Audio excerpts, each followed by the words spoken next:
Hallelujah का मजा आना चाहिए आज।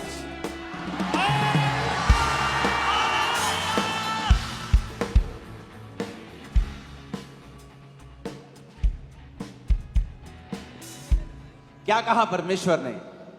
मैंने तुम्हारी बीमारियों के लिए कोड़े खा लिए।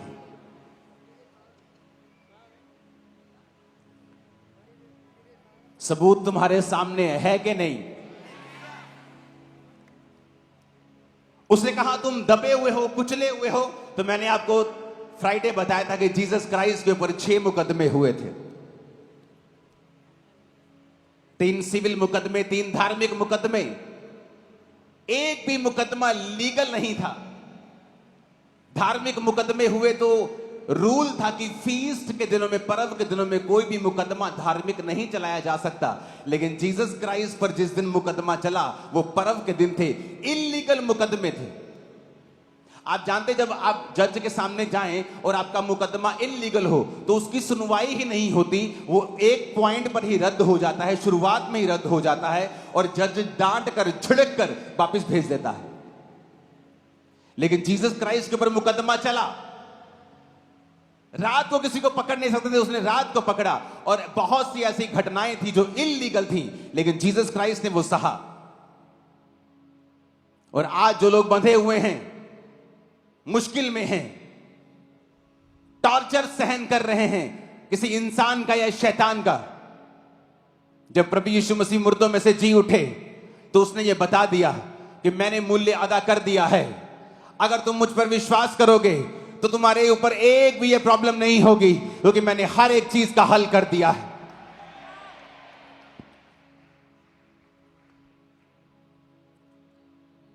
ऊंची आवाज में आमीन बोलो जरा।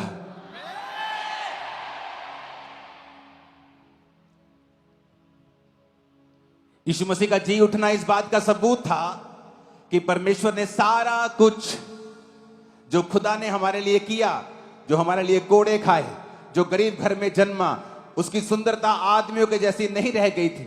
हमारे अपराधों के कारण वो घायल किया गया, अपने लहू को बहाया और जी उठने पर उसने ये साबित कर दिया कि वो मेरा अपनी मर्जी से किया हुआ काम था। अब मैं जी उठा हूं और अगर तुम विश्वास करोगे तो तुम उद्धार पाओगे। तुम बोझ के नीचे दबे हुए लोगों, मेरे पास आओ, मैं तुम्हें विश्राम दूंगा। तुम विश्राम पाओगे, तुम चंगाई पाओगे, तुम आजादी पाओगे, तुम उद्धार पाओगे, तुम कुचले हुए नहीं रहोगे। मैं तुम्हें ऊंचा करूंगा और आजाद करूंगा और ब्लेस करूंगा। हालेलुया। आज जब लोगों को बताया जाता है कि यह धर्म परिवर्तन का खबर नहीं है, यह धर्म परिवर्तन का प्रचार नहीं है, मेरे भाई मेरी बहन, यह खुशखबरी का प्रचार है। क्या खुशखबरी है? खुशखबरी यह है, क्या तू बीमार है? तेरी बीमारी के लिए प्रभु यीशु मसीह ने कोड़े खाए। तू पापी है, परमेश्वर ने तेरे लिए लहू को बहाया है। तू बंधा हुआ है, परमेश्वर तेरे लिए बांधा गया ताकि तुझे आजाद कर सके। तू गरीबी के बंधनों में, श्रापों में है, परमेश्वर ने तेरे सारे श्रापों को काठ पर लटक कर खत्म कर दिया है। तू शर्मिंदा है, परमेश्वर ने उस क्रूस को, उस शर्मिंदगी को उठाया। वो क्रूस शर्मिंदा करने के लिए दी जाती थी, सबसे शर्मनाक मौत थी। तो परमेश्वर ने कहा अगर तू आज विश्वास करे कि वो क्रूस मैंने तेरे लिए उठाया था तो तेरी भी शर्मिंदगी खत्म होगी। ऊंची आवाज में हालेलुया बोलो जरा।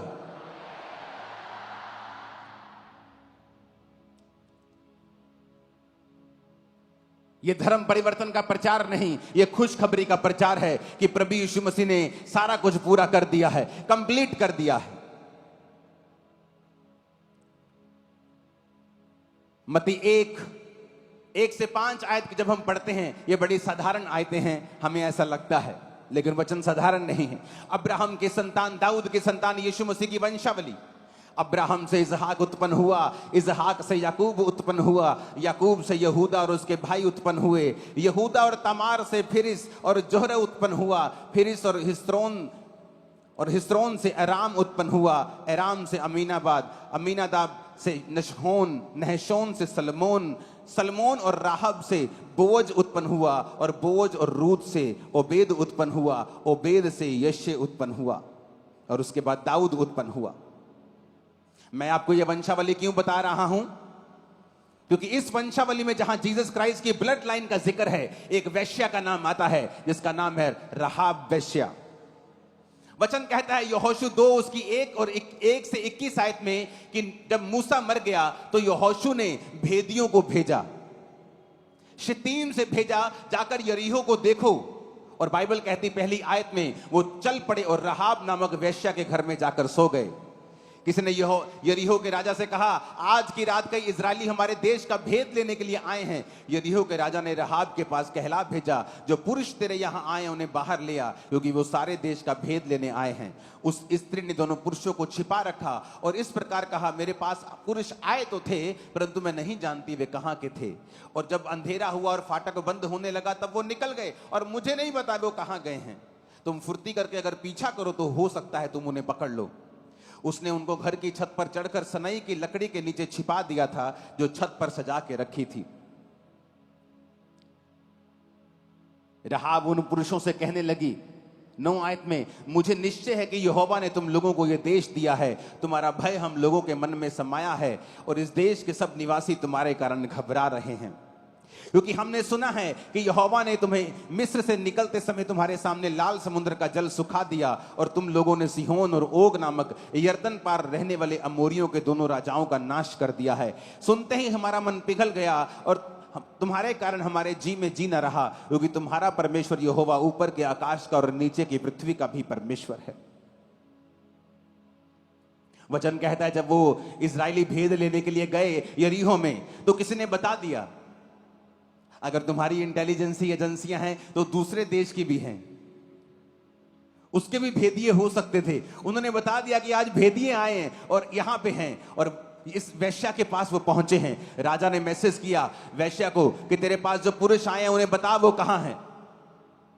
वेश्या कहती वो आए तो थे लेकिन वो चले गए और उन्हें उन छत की ऊपर लकड़ियों के नीचे उसे छुपा दिया। जब वो पुरुष चले गए तो वो भागी भागी गई और कहा कि मुझे मालूम है तुम्हारा परमेश्वर जिंदा परमेश्वर है।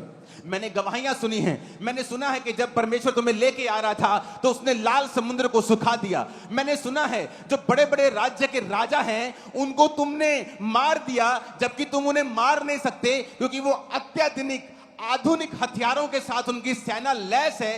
तुमने उनको कैसे मार दिया? जैसे आज कोई छोटा सा देश बोले कि उसने अमेरिका को हरा दिया, बोले पॉसिबल नहीं हो सकता। उसने रशिया को हरा दिया, पॉसिबल नहीं हो सकता। ये देशों के पास परमाणु हथियार हैं, तुम्हारा देश को तोपे भी नहीं, तुम्हारे पास तो अच्छी गोलियां भी नहीं, तुम उन कैसे हरा दिया उनको?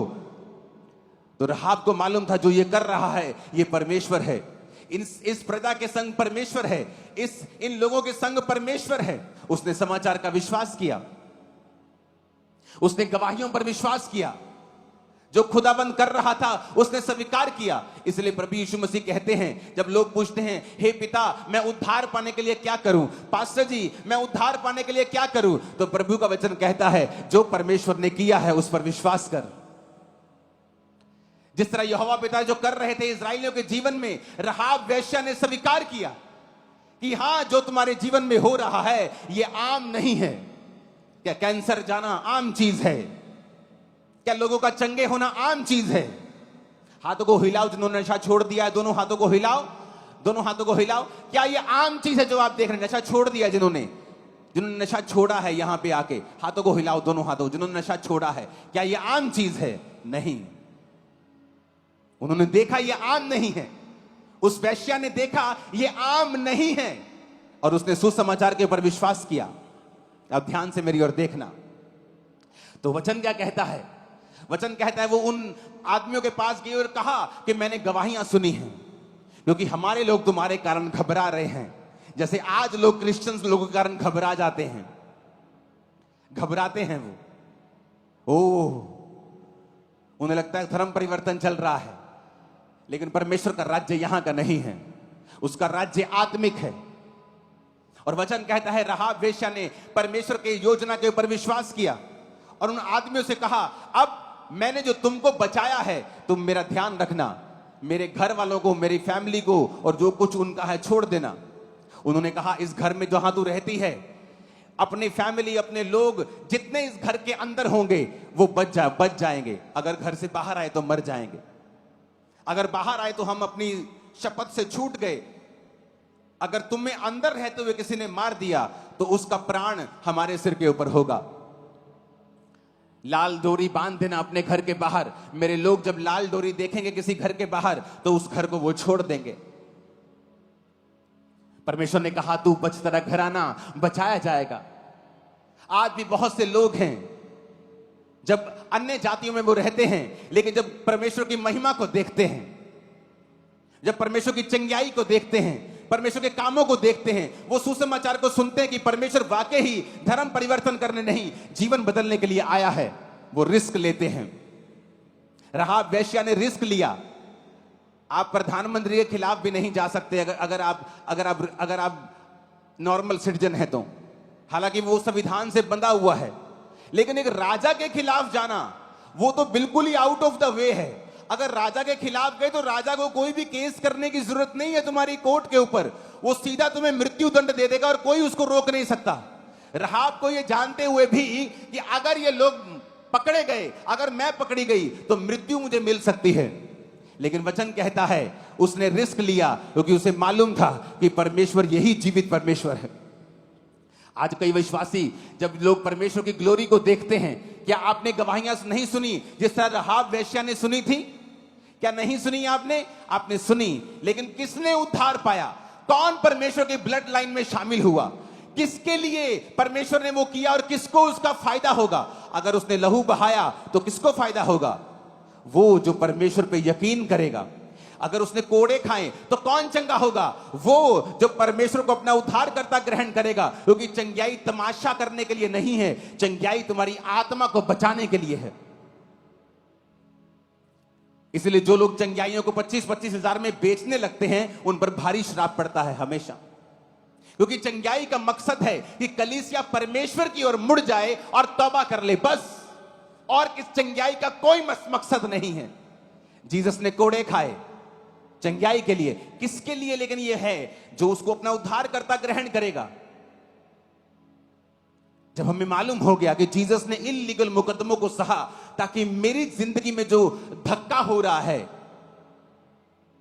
अन्याय हो रहा है, मैं उससे आजाद हो सकता हूं अगर मैं जीसस क्राइस्ट के ऊपर विश्वास करूं तो।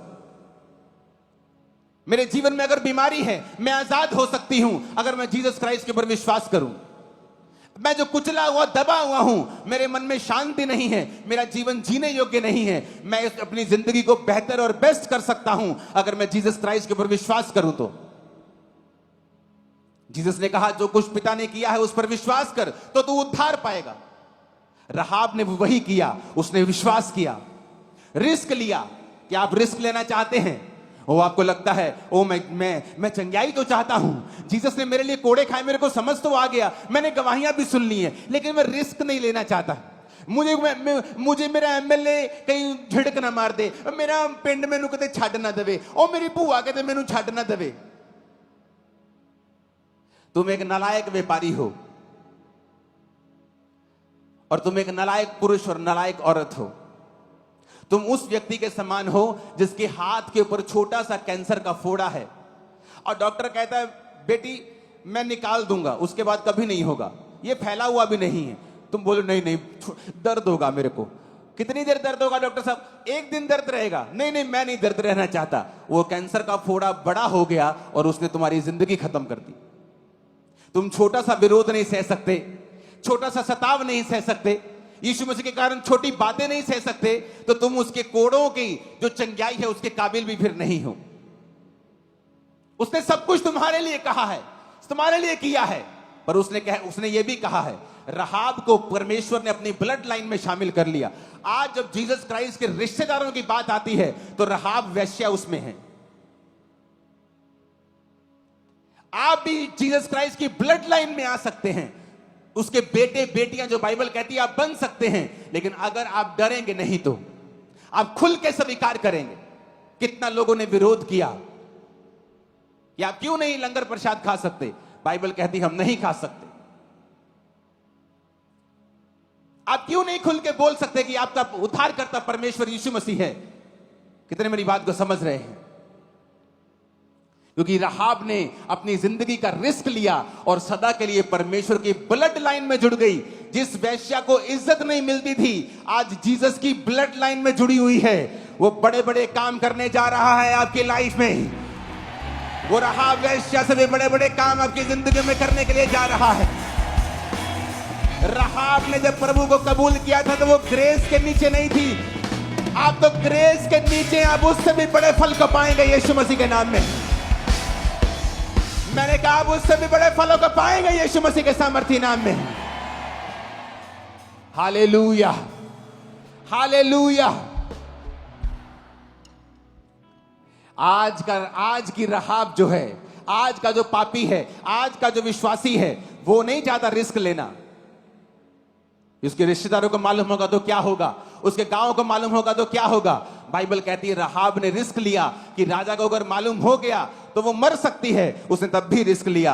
जो रिस्क लेते हैं, इसलिए प्रभु कहता है तू बच, तेरा घराना बचाया जाएगा। जिस तरह रहाब का घराना बचा है, मैं भविष्यवाणी करता हूं इस अगले ईस्टर में आपके परिवार यही सी चर्च में बपतिस्मा लेकर बैठा हुआ होगा। यीशु मसीह के नाम में वो बैठा हुआ होगा इसी चर्च में। दुनिया की चर्चों में बैठे हुए होंगे आपके रिश्तेदार यीशु मसीह के नाम में। ऐसा होगा, ऐसा होगा, ऐसा होगा। आप जब विश्वास करेंगे और डरेंगे नहीं, घबराएंगे नहीं। Do not be afraid, fear not. Bible में कई जगह लिखा हुआ है, 127 बार लिखा है, 165 बार एक चीज लिखी है। अलग अलग तरह से अगर आप देखेंगे, अलग अलग मीनिंग में फियर नॉट कितनी बार लिखा है, तो रोज का एक बार लिखा आपको मिलेगा।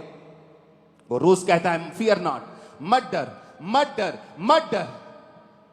लेकिन पतरस भी डर गया एक दिन और झोलने लगा, और प्रभु ने कहा ए अल्प विश्वासी, तूने क्यों संदेह किया।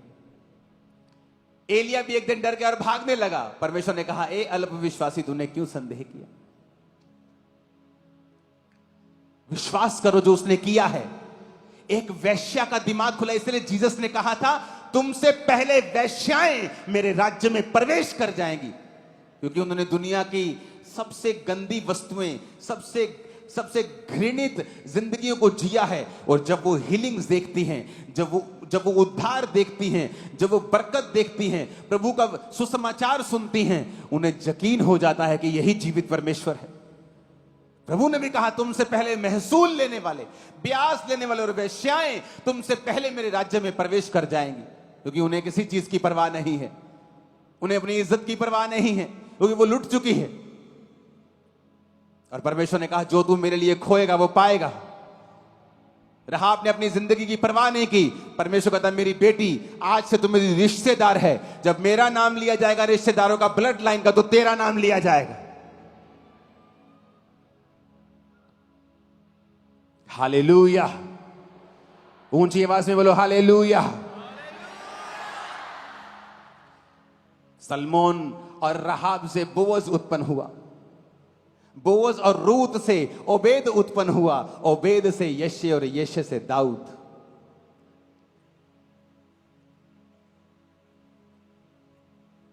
दाऊद की दादी परदादी अगर आप ऊपर देखेंगे तो रहाब आती है। परमेश्वर दाऊद के वंश से निकला, दाऊद रहाब के उस वंश से निकला। उसने कहा अगर तू जो मैंने किया है उस पर विश्वास करेगा, मेरे खत्म किए हुए कामों के ऊपर, तो तू उद्धार को पाएगा। सब बोलो आमीन।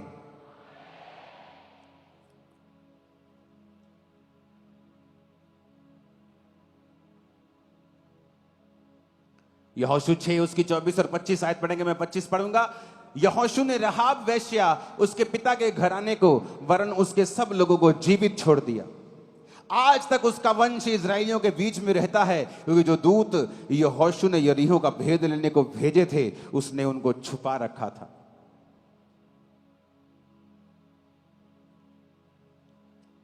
ऊंची आवाज में हालेलुया बोलो जरा।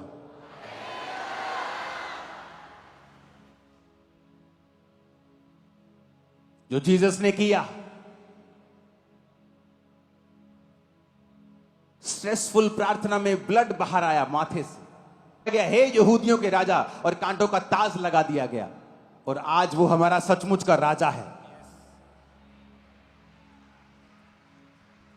कितना कुछ परमेश्वर ने सहा और वो जी उठा।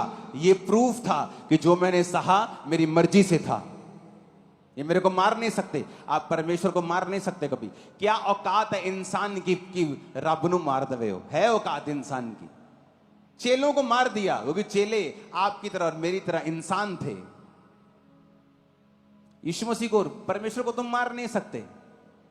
वो सब कुछ कर रहा था तुम्हारे मूल्य को अदा करने के लिए। जब मूल्य अदा हो गया वो जी उठा।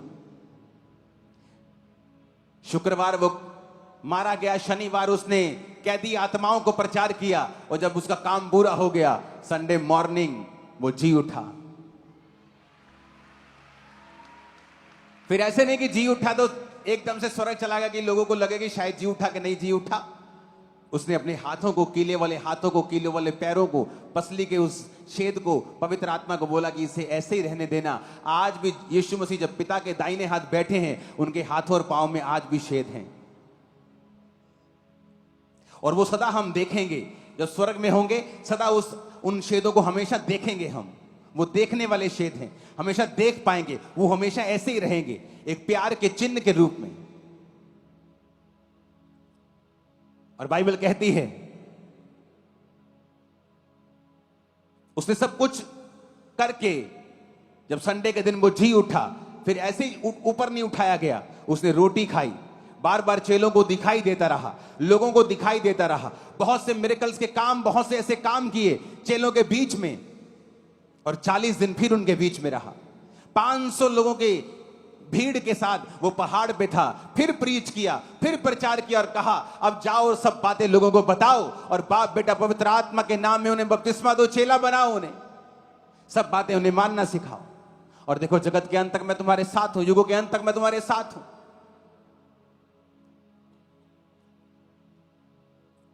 हालेलुया। सब कुछ पे कर दिया परमेश्वर ने। वो जी उठा, फिर प्रीच किया और अपने जी उठने के सबूत दिए, और वो चला गया। और उसने कहा मैं चला गया हूं लेकिन मैं तुम्हें अनाथ नहीं छोड़ूंगा, मैं तुम्हें सहायक भेजूंगा। पवित्र आत्मा को, अपनी आत्मा को फिर भेजा। और आज भी वो आत्मा हमारे बीच में कौन कर रहा है हीलिंग? किसी इंसान की औकात नहीं है कि वो इतने बड़े बड़े काम कर दे। बाइबल कहती है आज भी पवित्र आत्मा अपने दासों के बीच में से होकर उन्हें वरदान देता है, उन्हें एबिलिटी देता है, सामर्थ्य काम करने की शक्ति देता है। कौन? पवित्र आत्मा। जो हीलिंग, जो डिलीवरेंस, जो काम आप देखते हो, ये वही परमेश्वर का आत्मा है जो यीशु मसीह के जी उठने के बाद परमेश्वर ने पेंटिकोस्ट के दिन लोगों को दिया था। और ये पेंटिकोस्टल मिशन नहीं है, क्योंकि जो पेंटिकोस्ट मना रहे थे उन पर आत्मा नहीं उतरा था, जो अंदर प्रार्थना कर रहे थे उन पर आत्मा उतरा था। जो त्योहार मना रहे थे वो तो शक कर रहे थे कि इन्होंने शराब पी रखी है क्या, कौन कौन सी भाषा बोल रहे हैं, अरे ये तो हमारे देश के भी नहीं है, ए मेरी भाषा कैसे बोल रहे हैं, ए तंजानियन कैसे बोल रहे हैं, ए नाइजीरियन कैसे बोल रहे हैं, ये मेरी भाषा जिम्बाब्वे की कैसे बोल रहे हैं।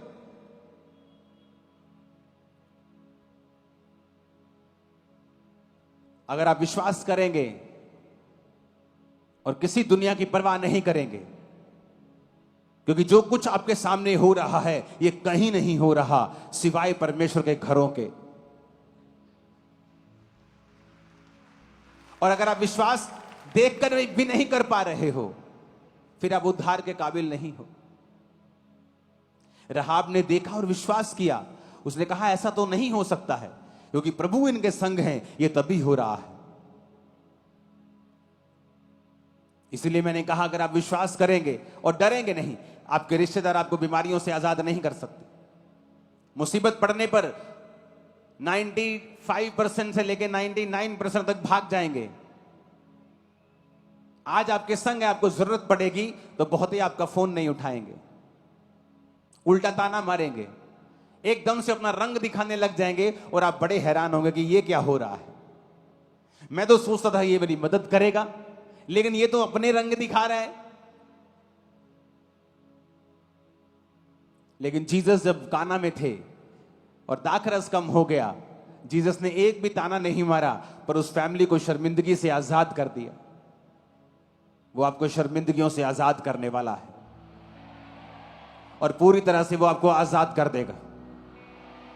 मैंने कहा वो पूरी तरह से आपको शर्मिंदगियों से आजाद कर देगा। हालेलुया। विश्वास करना है, अपने मन को कठोर नहीं करना। एक वेश्या ने विश्वास कर लिया और उसके मुताबिक काम करना शुरू किया, क्योंकि जीसस ने जो कुछ आपके लिए किया है उसे व्यर्थ मत जाने दें। बिलीव करें खुद भी और लोगों को भी करवाएं, बताएं, सुसमाचार बताएं कि वो जी उठा है, कि ये गुड न्यूज है, तुझे बीमार रहने की जरूरत नहीं। ये गुड न्यूज है, तुझे गरीब रहने की जरूरत नहीं।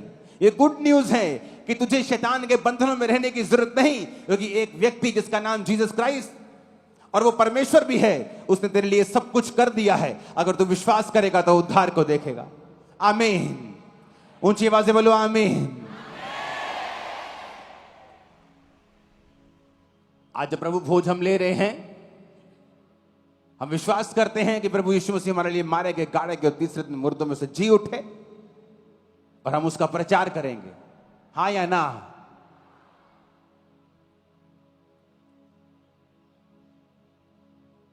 अपने हाथों को उठाओ, बोलो प्रभु, राहाब वेश्या ने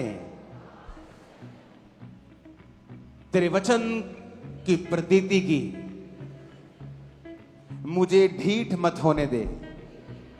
मैं तेरे वचन की प्रतीति करूं और सारे पापों से आज आजाद हो जाऊं। तेरे वचन पर मैं विश्वास करूं और सारे गुनाहों से आजाद हो जाऊं।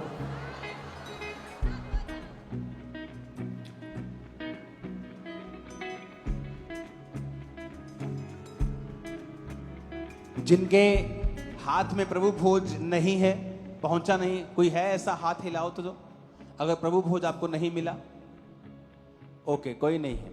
अगर आपको प्रभु भोज नहीं मिला, आपने बपतिस्मा अगर ले लिया है और आपको प्रभु भोज अभी नहीं मिला, तो आप अपनी सीट पर खड़े हो जाएं और वॉलंटियर्स जो रह गए हैं उनको फिर प्रभु भोज देंगे और उसके बाद हम प्रभु भोज को लेंगे। जिनको प्रभु भोज नहीं मिला अभी तक, अब अपनी सीट पर खड़े हो जाएं। सिर्फ 2-4 लोग ही रह चुके होंगे, आई थिंक वो भी वॉलंटियर्स ही हैं। अगर बपतिस्मा लिया है और प्रभु भोज आपको नहीं मिला तो आप खड़े हो जाएंगे और उसके बाद हम प्रार्थना करेंगे। अपने हाथों को उठा, बोलो परमेश्वर, आज से मैं ढीठपन को छोड़ता हूं, दोगलेपन को छोड़ता हूं, वायदा करता हूं बपतिस्मा लेने का, सुसमाचार के पर प्रैक्टिकली विश्वास करने का। मुझे दलेरी दे, ताकत दे, मैं तेरा प्रचार कर सकूं। जो मैं विश्वास करता हूं, अपने विश्वास को मैं दूसरों के साथ बांट सकूं।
अपने हाथों को उठाओ